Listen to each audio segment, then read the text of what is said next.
You're listening to the Joyful Practice for Women Lawyers podcast, episode 140. Welcome to the Joyful Practice for Women Lawyers podcast. I'm your host, Paula Price, lawyer turned certified executive coach. This podcast was created to empower women lawyers just like you to create a life and practice you love. Join me every week for a break from the hustle so we can focus on you, what you truly want, and how you can create it. If you're over the overwhelm, done with putting out fires, and ready to redefine success on your own terms, you're in the right place. Ready for today's episode? Let's dive in. Hello, my dear friend. Welcome back to the podcast. How are you? At the time that this recording goes live, it is the third week of January 2024, and we are in full swing. I hope you are having a fabulous week. I hope you're having a fabulous year. Now, today, at the time of recording, I am sitting in beautiful Vancouver, British Columbia, staring out my window at a winter wonderland. There is so much snow outside. And for any of you who live in Vancouver or are familiar with the climate in Vancouver, we are much better known for our rain than for our snow. So this is quite out of the ordinary. And there's so much snow that the schools canceled school for the day, and my children were absolutely delighted to learn that this morning. And we have spent the day having a very typical snow day. Well, I say very typical, like we have them all the time. This is what I imagine a typical snow day would be like. We've had lots of screen time. We've had some nice meals together, and we went for a lovely walk through the snow where we picked up a few things at the shops, and my kids made snow angels. They did snow wrestling. They threw a few snowballs, and they did something I've never seen them do before, which was make little face imprints in the snow. Might be a little creepy for the neighbors seeing these little face imprints from children in the neighborhood, but interesting nonetheless. And so they are now settled watching TV downstairs while I record this podcast for you. So wherever you are, I hope you're having a super cozy winter. Maybe you are also having a snow day at the time that you listen to this podcast episode, in which case I hope your snow day is going well.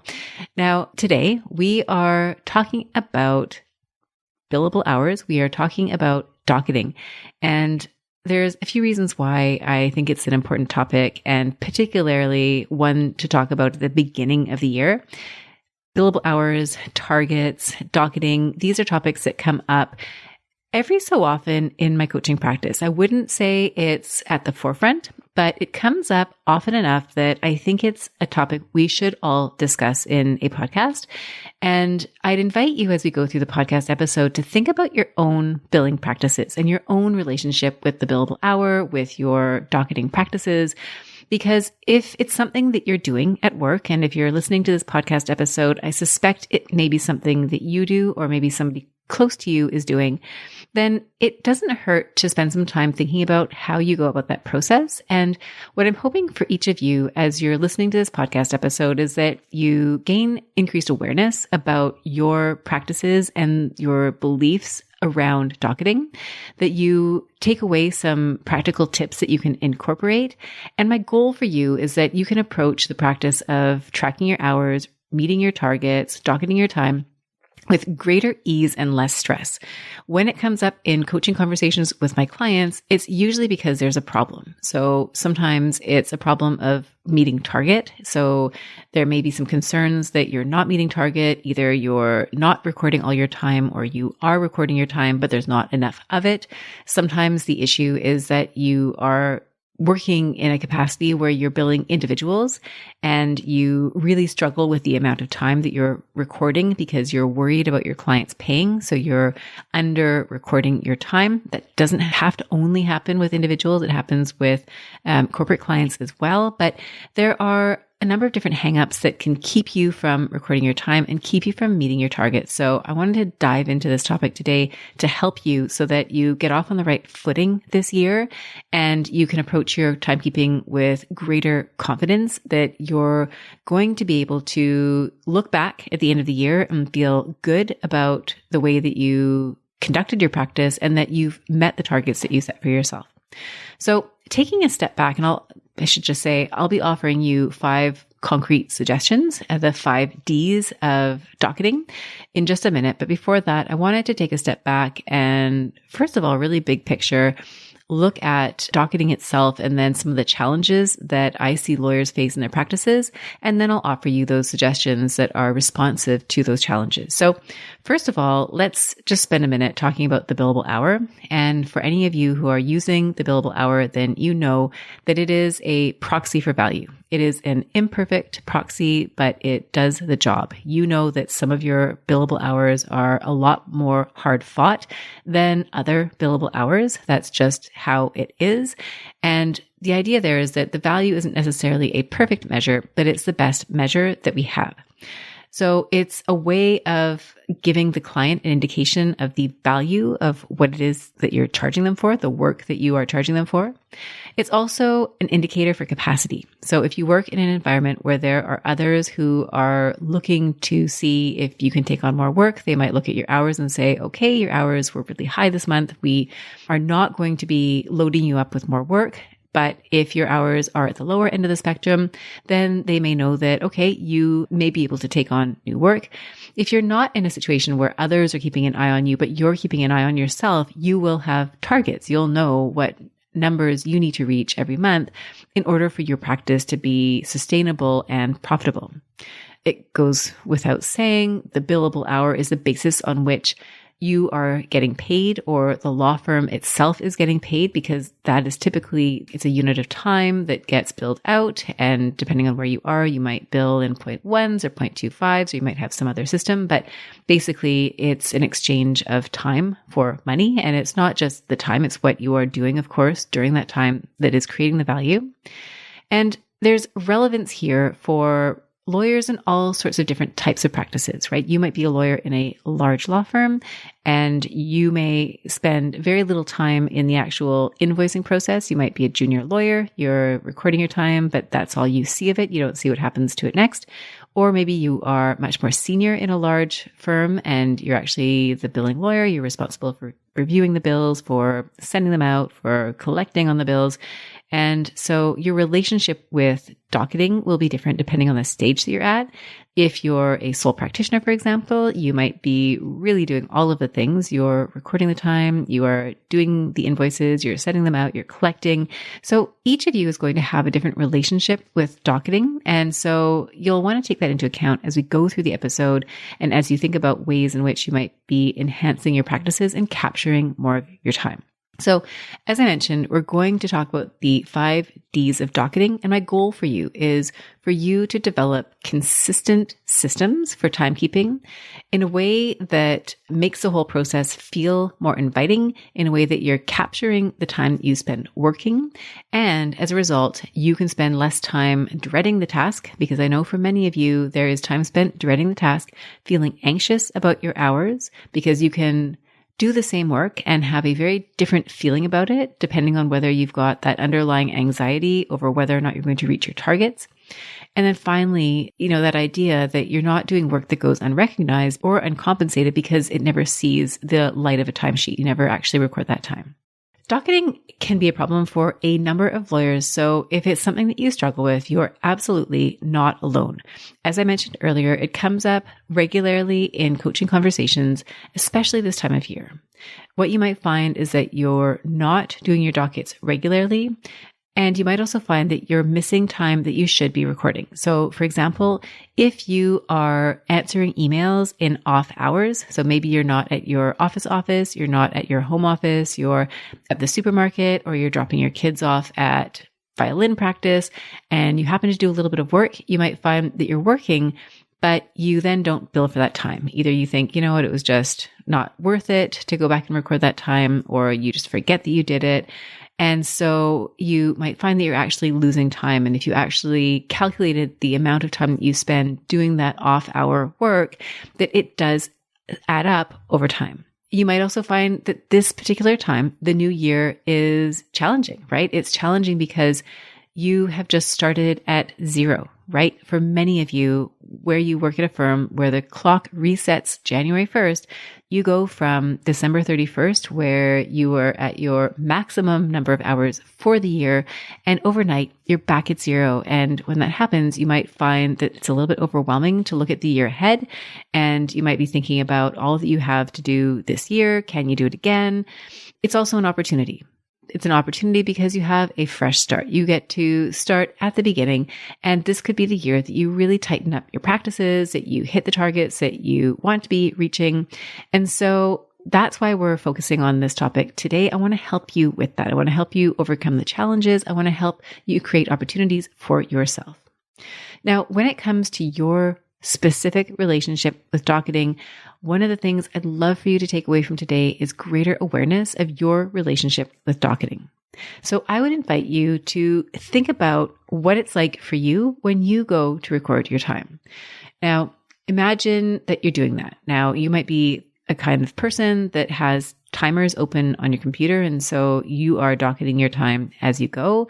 You might wait till the end of the day and then put all your time manually into a system. You might be writing timesheets that you then hand over to your assistant, and your assistant does your timesheets. You might send an email to your assistant with a record of your time, and they then put the time into the calendar. So there's lots of different ways that you might be recording your time. And so I would invite you to think about the process that you use and how you feel when you sit down to do your docket. So what exactly is going on for you?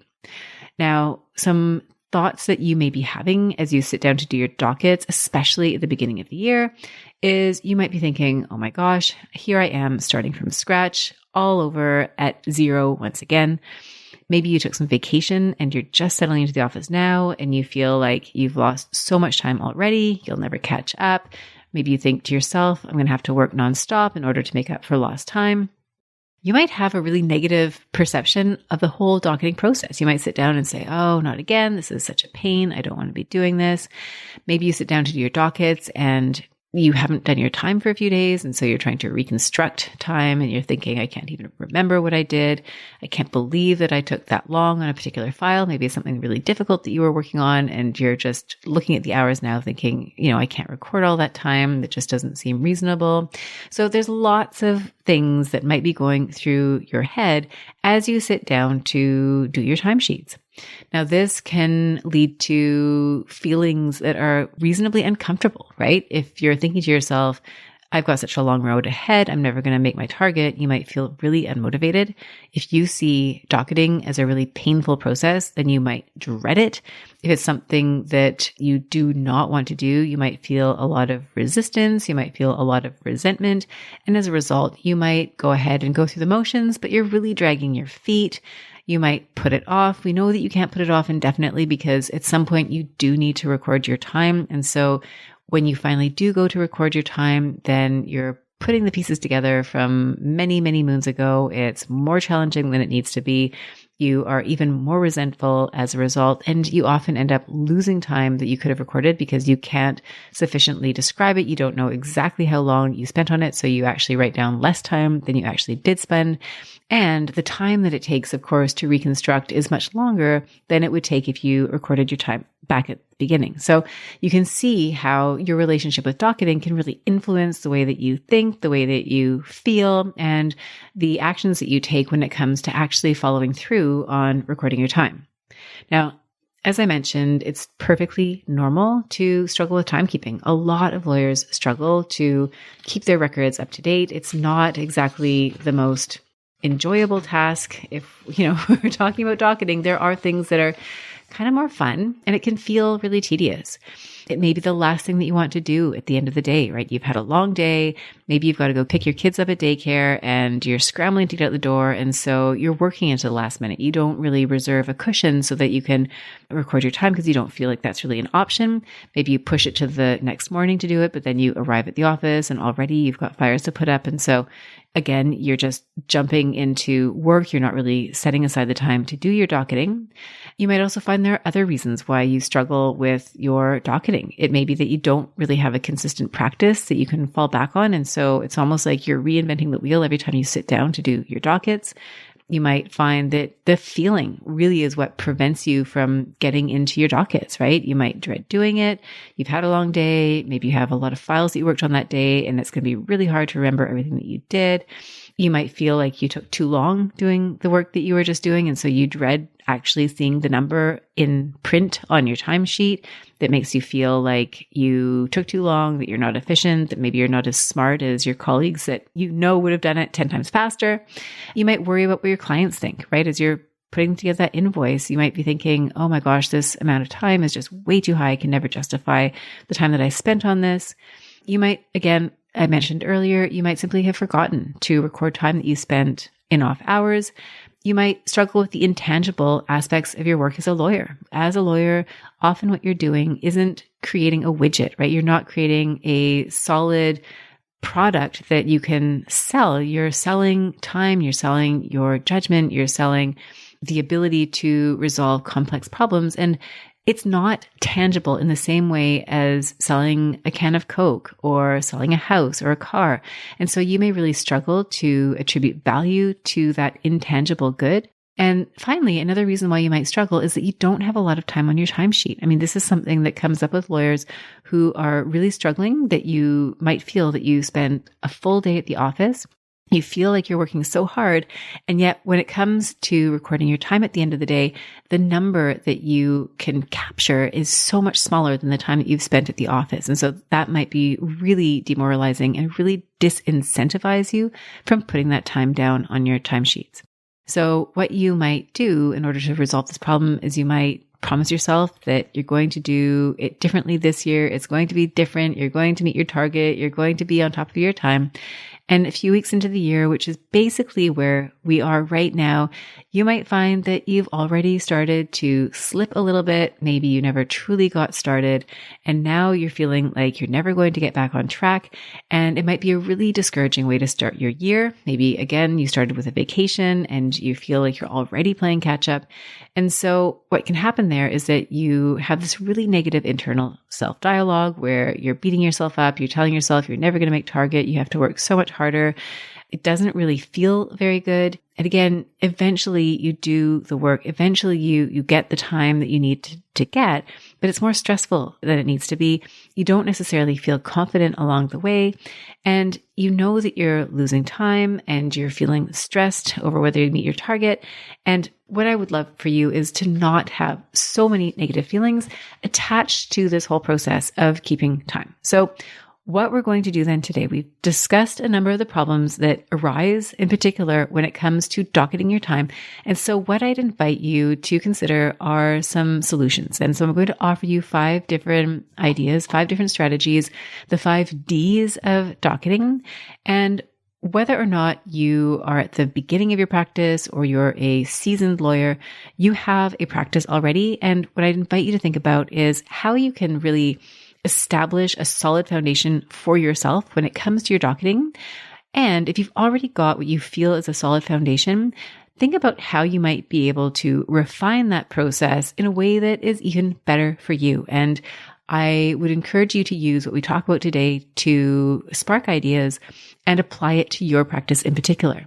Now, I would also invite you to share this podcast with anybody that you think may be struggling or who might really benefit from having a conversation about docketing, because that is one of the reasons why I do these podcast episodes. Is I want this to be a resource that can help lawyers who maybe want to have these conversations, want to have this know-how, but aren't really sure who to ask. So please do share this episode with anybody who you think could use some help when it comes to docketing. It could also be a discussion point. Maybe you send it to them and then you have a discussion about it, in which case you'd have an opportunity to add on your own views on docketing, because I know that each of you has so many great strategies when it comes to docketing that you could share with others that would be really, really helpful.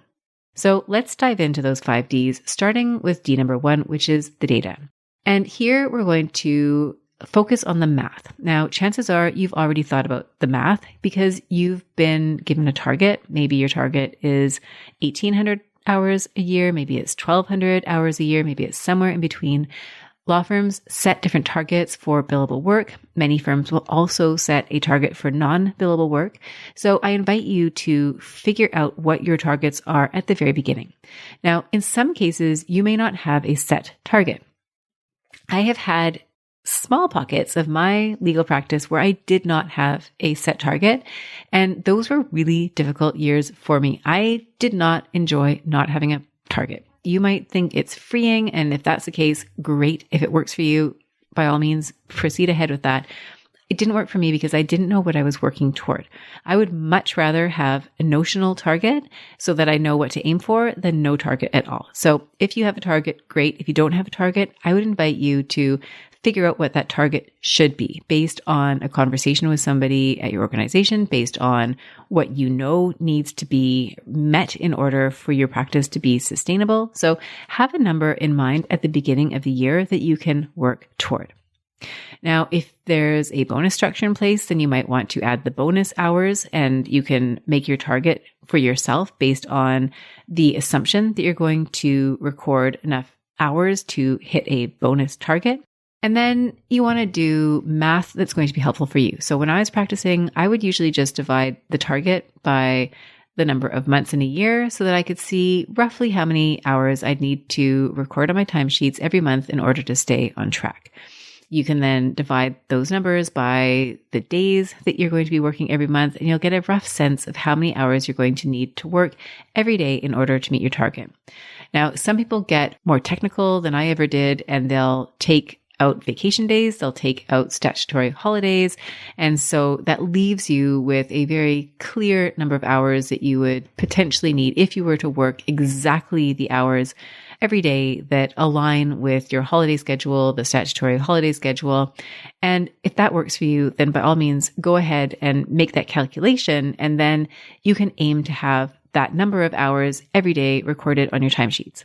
Now, the reason that I never really went about it that way is that my practice was not one that I could predict that every day was going to be the same, where I'd be recording the same number of hours every day. And my sense of it is that maybe that's the same for you. What I found was my practice was much more of an ebb and flow. There were days where I would work 14, 16 hours, and there were days where I would work 5 hours. And so you want to know roughly what your practice is going to look like. And if it has those ebbs and flows, then chances are you're not going to be recording a set number of hours every single day, but on average, you're going to be hitting those targets. So number one is to figure out what your target is, give yourself a monthly budget, and look at your practice and think, okay, am I going to reach those numbers? And if you have the monthly target, then you'll know if you're falling behind. I always found it really useful to know, was I ahead of schedule? Was I behind schedule? And my goal when I was practicing was always to stay ahead of schedule. I always wanted to have more time than I needed so that I wasn't panicking at the end.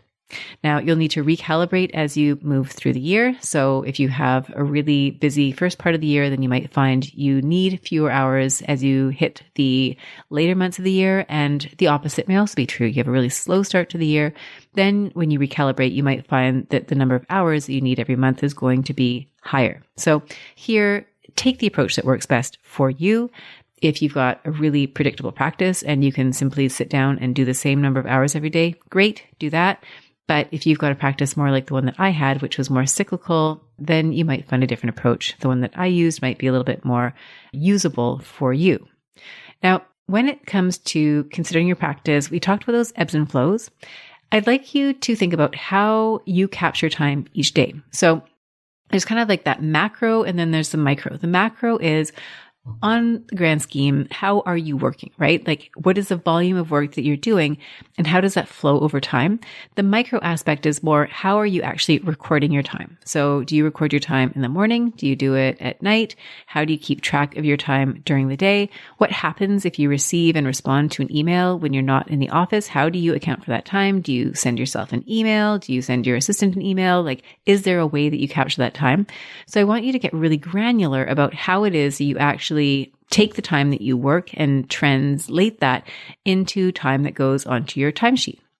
Now, another factor I'd like you to consider is how do you catch up, right? If you do fall behind the target, right, the goal number of hours that you will have accrued week to week, month to month, and you want to be proactive about it, how can you sort of make up that time as you go along? And I will share with you that when I was practicing law, I would use weekends if I needed to. I would stay late certain nights if I needed to. And I just built that into my practice. That was just how things operated for me. When I had children, at that point, my life was a little bit more complicated because I had daycare pickups and drop-offs. My husband works remotely, or I should say he travels for work Monday to Thursday. And so I had very defined bookends during the week. And so Friday was a day where I have, and I still have it like this, I don't have responsibilities in the sense of I don't have to be somewhere to drop off the children. I don't have to be somewhere to pick them up on Fridays. So I make Fridays a default longer day. And I will also still to this day use weekends to make up for lost time. That's what I like to do. It works for me. I try to do it early in the morning on weekends, or I'll have a time where I maybe spend a few hours doing admin. But that's how I account for time during the week. Now that may or may not work for you. But what I invite you to think about is look at the hours that you need on average every week, and look at the hours that you have available for work. And if you've got kids at home like I do, then you're going to have to take that into account and think about how you might add time into your week so that you can build enough time into your week to get the hours that you want to get, right? You want to do the work that you want to do. I kind of use that as a proxy. Again, when I talk about getting the hours, what I'm really talking about is doing your legal work. But here we're really talking about that docketing component of it. And so I'm referring to it as hours. So for clients that I've worked with, sometimes that means designating, like I did, a weekday or maybe a couple of weekdays where you plan to stay late at the office. You can make it a nice evening for yourself. Maybe you have a workout in there. Maybe you have a nice takeout dinner that you really like. But you might want to proactively schedule that, talk about it with your partner, get your family on board so that you aren't scrambling so much trying to get your work done. You know that you have Wednesday nights to look forward to if you've got a big drafting assignment or you need to catch up on your admin.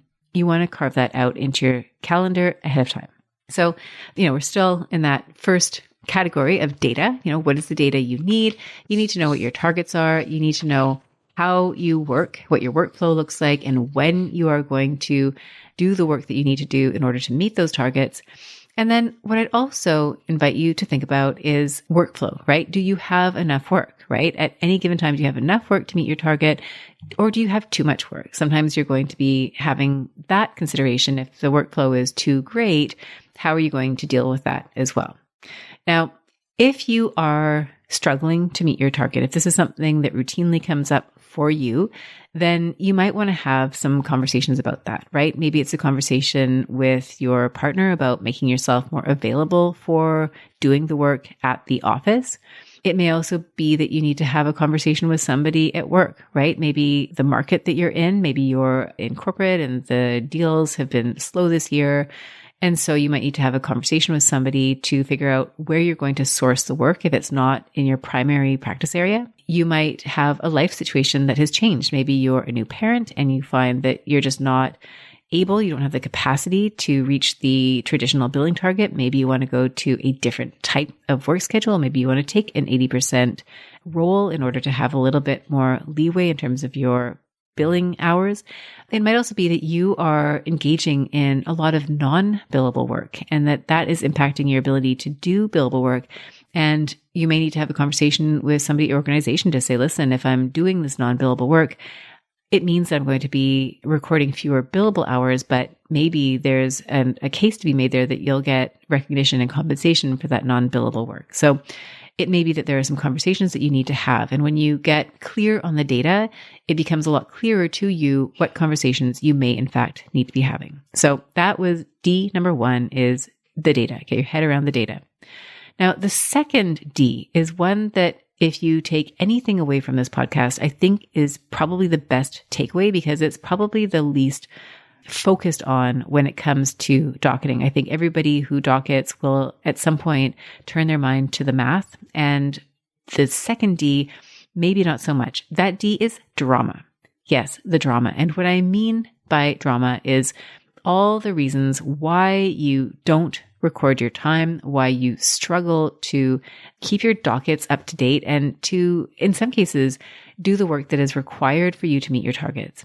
Now, the lawyers that I speak with often, if they're not meeting their targets, if they're not recording their time, there's a lot of emotion around docketing. So they will procrastinate when it comes to doing their time recording for a number of reasons, a couple of reasons. Sometimes the number that they want to record, or that they would record if they were putting a number on paper that is reflective of what has actually happened, sometimes that number is too high, right? They may be doing research on a project and they feel like they spent way too long looking into different avenues, or they spent a ton of time reading cases and none of those cases had the answer, or they were revising or reviewing an argument that was going to court and they spent too much time just making it perfect.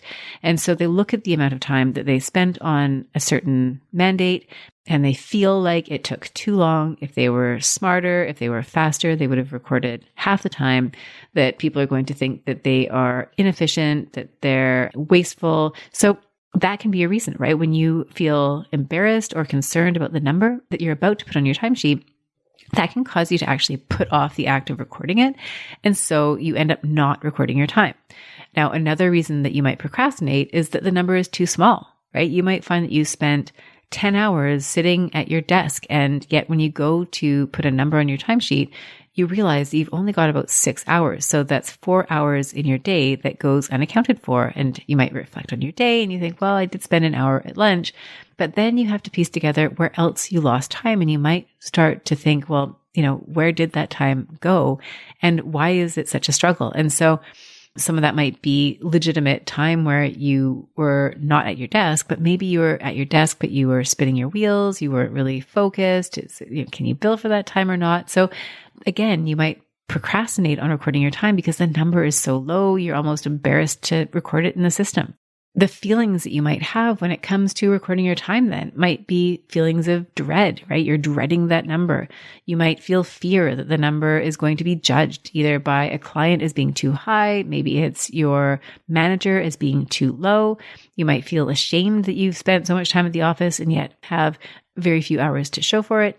You might feel hopeless, especially if the year is going on and your hours just aren't moving up as much as you were hoping that they would. You might feel like you took too long. You might feel like maybe you're losing an internal or external market for your work. You might even think that you're going to lose your job. You're not going to get promoted because you're just not reaching the number of hours that are expected of you. You might also struggle with your money mindset. For a lot of us, there's this correlation between our self-worth and the amount of money that we're charging for our services. You might feel a lot of guilt over the fees that are being charged, especially if you're charging individuals, right? I mean, for corporate clients as well, of course, there can be that feeling of inefficiency or guilt. But if you're a family law lawyer and your client is going through a divorce and you know that you're invoicing them and that the money is coming out of their pocket and they're already struggling, you might really struggle to invoice them for the full amount of your services. You might question whether the work that you did was worth it, right? Maybe you worked to the best of your ability on a big case and you lost. And even though you did everything that you could to help your client, they did not get the result that they wanted. And so you feel really badly. You wonder if it's even worth it. You may also want to avoid conflict over fees, right? You might have a cost-sensitive client. And even though you did everything in your power to set expectations, you know that they're going to be upset when they see the amount of the bill. And so to avoid conflict, you start writing down your time. And so these are all ways in which the emotions that you have around your time are preventing you from doing the act, from following through on docketing your time. And so the solution that I would offer here is, number one, to gain awareness that that is in fact what is happening. To really, when you're in that moment of recording your time, ask yourself how you're feeling. What are you thinking? What are you doing? And to gain that awareness that sometimes your actions are strongly influenced by the way that you feel. And if it's the drama that is holding you back, then I would invite you to take steps back from that and to gain a more objective perspective. It might help again to go back to the math, right? Go back to the data, and maybe that will help you to then go and record that time. So number one was data. Number two was drama. Third D, when it comes to docketing is discipline. Now, I don't think this will surprise anybody that good docketing practices can be achieved by a certain discipline. And when I think of discipline, I don't think of it as this awful, punishing, tormenting, forcing. It's not like that. To me, discipline is about teaching, it's educating, it's bringing somebody along. And so you really would like to do that for yourself. You want to establish a practice, a discipline where docketing regularly is just what you do. It is who you are. So what I would invite you to think about is how you can create a practice that is consistent, one that you adopt as a habit. And the reason that a habit is so powerful is that you're no longer negotiating with yourself. So if you've ever broken a habit or formed a habit, let's say you exercise regularly. For me, I like to go and exercise first thing in the morning. It is such a habit for me now that I don't really question it. I do it and I feel weird if I don't do it. So I've now eliminated that internal negotiation. It is just something that I do. It's who I am. And for timekeeping, I would invite you to think about how you can make this a habit that is simply your go-to, your default. So that might mean that at the end of every day, you've reserved a 15-minute window to make sure that your dockets are done. Maybe you can't do it at the end of the day, but you reserve 15 minutes every morning to do your dockets. I know lawyers who do both of those things. You may have a practice of doing your dockets throughout the day every time you transition from one file to another file. So figure out for you what the easiest way is for you to record your time, and then do everything that you can to practice that and to keep practicing until it becomes a habit. What you want to do here is make it a default so that you're not negotiating with yourself. You're not engaging in decision making, which will ultimately wear you down. Everybody very much likely has heard of decision fatigue, the idea that you have a limited capacity for decisions in any single day. So let's remove some of those decisions by making your docketing something that you do in the same way at the same time every single day. So if you need to schedule that time on your calendar, then go ahead and put that time in your calendar so that you know that it's there. When you do it often enough, it will simply just be something that you do. You won't necessarily need to have it booked into your calendar. You can expect that when the time comes to do the docketing, if it's not a practice that you're already doing, chances are you're not going to want to do it. The reasons that you may not want to do it may be very much the ones that we just talked about in the drama department. You might feel uncomfortable. You might dread it. You might feel uneasy that you're writing down the time that it took you a certain amount to do something. That's okay. You can expect that it's going to be difficult and that is okay. You can break down the process into pieces if you need to. So again, if it's easier for you to do a little bit of docketing here, a little bit of docketing there, that's fine. And again, we want to make this a simple habit, just like brushing your teeth, right? The idea that you don't necessarily question whether or not you're going to brush your teeth every day. We don't want you to question whether or not you're going to do your dockets every single day. So that's the third D, is discipline. Now, the fourth D is deliverables. And here, what I would invite you to focus on is the product that is going to be created as a result of the work that you do. So I mentioned earlier that a lot of lawyers will struggle with the intangible nature of their work. And so here, what we want to do is almost make the work that you're doing more tangible by focusing on the deliverable that results at the end of each pocket of time. So you might feel, again, like you can't record the time that you're spending on a particular file because really, what are you doing? What do you have to show for this? So what I'd invite you to do is to deal with the problem at the front end before you even start doing the work in the way that you approach the work. So what I suggest here is when you sit down to do your work, I would invite you to start with the end in mind. What is the result that you are here to create? What is the deliverable that you are creating? Some examples of what that could be: maybe you're writing the first draft of an argument. Maybe you're sending an email report to the client. Maybe you're requesting documents from opposing counsel. Maybe you're reviewing and commenting on a draft agreement. Maybe you're speaking with your client because you want to get instructions to bring a court application.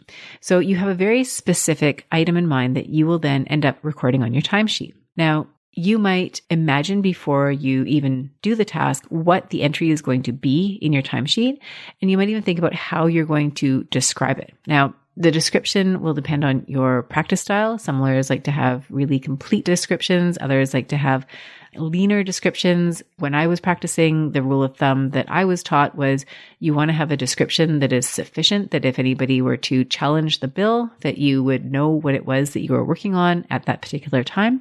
So you can adopt whatever your organization has set out as the criteria, or if you're independent, you decide what level of detail you want in your time entries. But if you start with the end in mind and you have that description for yourself, then you have now assigned yourself that task that you can then complete. Now, if the project that you're working on is multi-stepped, then you might also want to write out those steps for yourself in terms of what it is that you're going to need to do, right? If you're preparing the first draft of an argument, it might be collect cases, review cases, identify key cases, summarize the outline of your argument, complete the sections 1, 2, 3, 4, whatever that looks like for you. And so you want to give yourself instructions. And then when it comes time to completing the description, then it will be based off of the work that you have just done. So this is really helpful for a number of reasons. Number one, setting out ahead of time what you're going to do will give you a roadmap that will help you stay on track. So instead of drifting and then wondering if you can account for all your time that you spent drafting the argument, you know that you can account for that time because you were focused. You had a map to follow. You followed the map. You did not drift. And so you can feel confident that the time that goes onto your timesheet is in fact time that you have spent working on your file. And you can then even articulate, if it makes sense, if that's your practice, the steps that you took in order to produce that draft of the argument.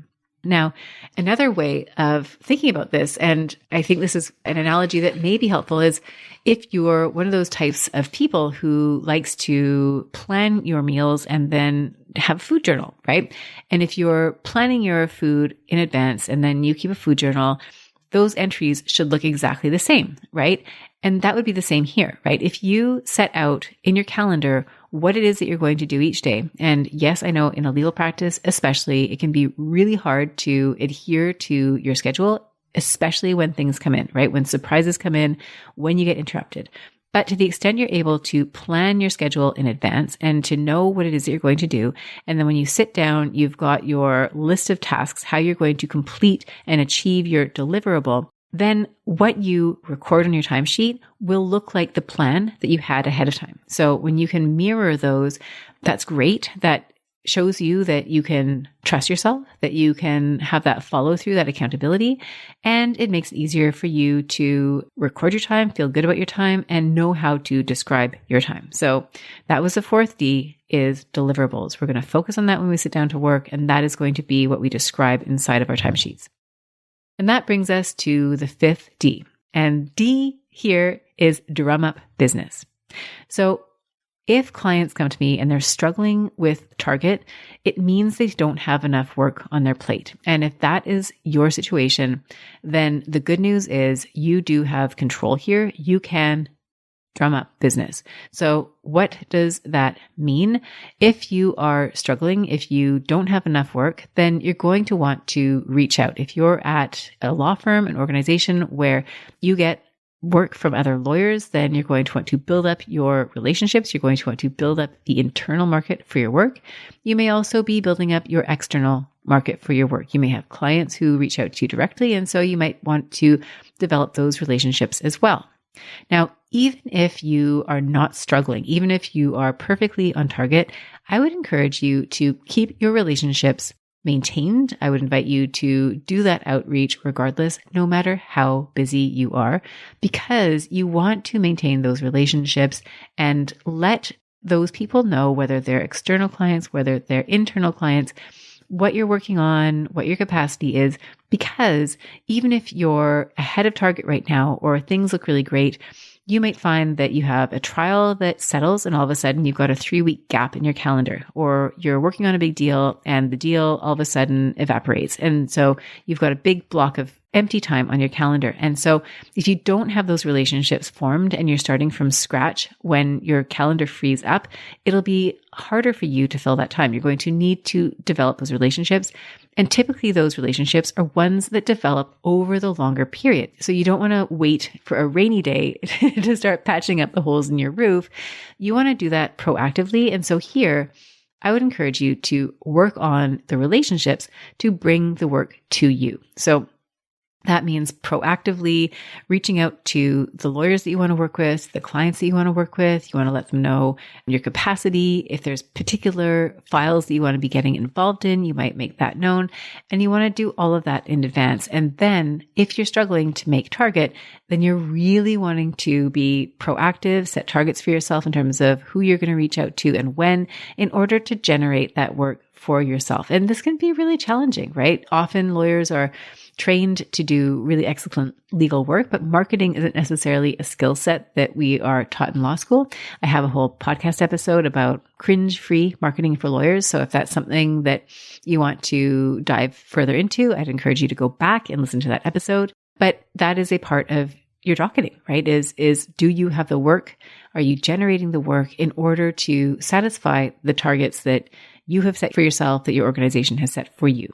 So in summary, the 5 Ds of docketing. Number 1 is data. You want to get a clear sense of the numbers and how you're going to reach your targets. Number 2, the drama. You want to identify some of the difficult emotions that you might have when it comes to docketing and then figure out how you're going to overcome those obstacles. Number 3 is discipline. So creating practices and habits when it comes to timekeeping so that this is something that flows naturally. You're not having to reinvent the wheel every single day. It's just something that you do as part of your practice. Deliverables. So you want to do your legal work with the end in mind so that you can stay focused and so that when you go to describe that time in your time entries, you feel confident over what it is that you did and what you created. And then finally, D, drum up business, right? You want to be able to solicit work, even if you're not looking for work, right? Even if you're at capacity, you still want to be making those relationships, maintaining relationships so that you have a steady flow of work that comes to you. Now, when you focus on these 5 factors, this puts you in the driver's seat, right? It gives you tangible steps to focus on. It will help you tease out the data from the drama. And what you'll find is when you're proactive, you will feel more empowered. You'll feel more confident. You'll have that sense that you can trust that you will record your time. You'll have enough work to meet your targets. And you will not then constantly feel so stressed. You will feel less pressure. You won't feel like you're behind schedule or like you're catching up the full year. So you're still working toward your goal, but with much less stress and anxiety because you're much more in control. The skills that you'll need in order to do this, number 1, you'll need to plan, right? You'll want to be proactive about planning what's on your calendar, about forecasting your workflow, when you're going to be working, how you're going to meet your targets, and of course, when you're going to be recording your time. You will also need to develop your awareness around your current docketing practices and how you might adapt those practices to make them even more efficient. You'll need that discipline to stay consistent and also the ability to adapt as you go. So you might incorporate some new strategies and then find that they don't really work for you. So you might want to revisit them and readjust as you move forward.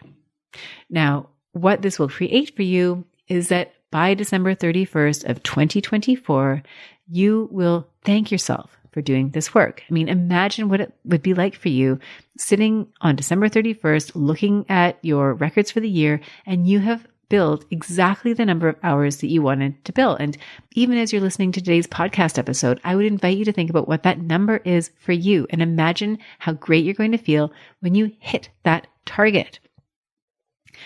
Now, once you've done that, of course, you will hit your target and you'll know that you can do this repeatedly year after year.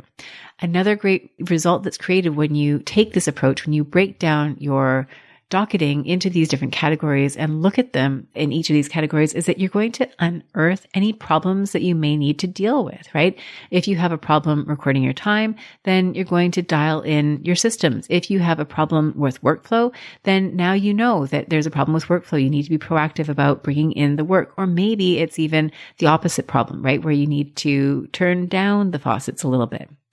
This will have an impact on your bottom line when you're able to capture all of your time, when you're able to capture your time consistently, when you're not losing time or feeling burdened because you're trying to recreate timesheets from 3 weeks ago or 3 months ago, God forbid. I hope that never happens. It'll have an impact on your bottom line, right? If you're capturing more time, you'll be able to capture more revenue or more hours. It may set you up for a greater bonus. You'll feel more confident that you can do this and you can do it again.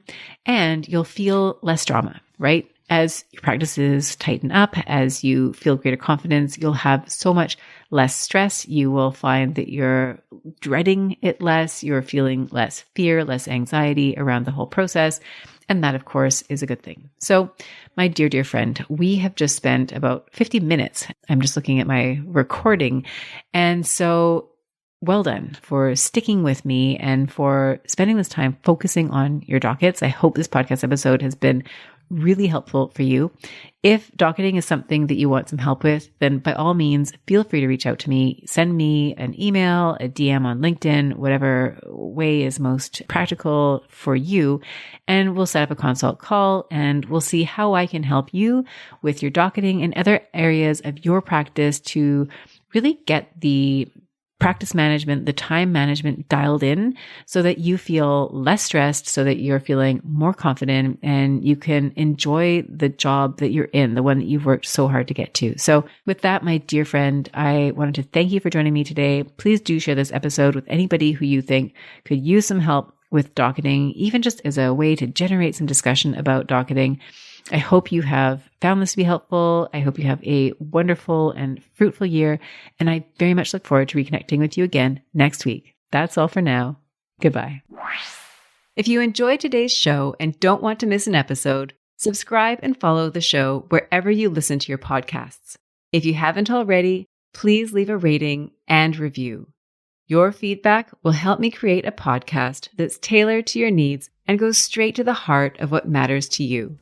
For instructions on how to subscribe, rate, and review the podcast, visit www.thejoyfulpractice.com/podcast launch. See you next time. Thank you for listening to this episode of the Joyful Practice for Women Lawyers podcast. If you want more information, visit www.thejoyfulpractice.com. See you next week.